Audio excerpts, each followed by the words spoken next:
Hey, what's up guys, and welcome to a very short China phone tutorial. So today I want to show you how to factory reset a China phone with Chinese recovery and also explain the recovery menu a little bit.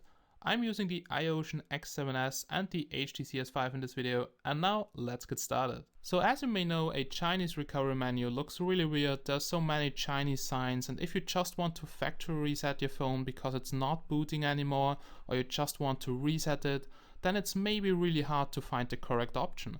But before I will show you this, I want to show you how to enter this recovery menu. So entering this recovery menu is actually pretty easy. First you have to make sure that your phone is turned off, and then you have to press the volume down key on the left side here and the power button at the same time.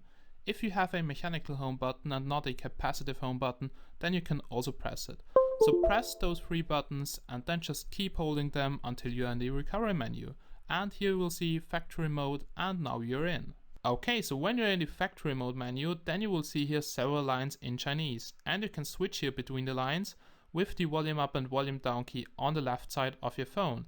And as you can see, you can go here through the options. And now I will explain what each one does. Starting with the top, we have manual test, then we have individual test, and then we have test results on this phone. Sometimes you also have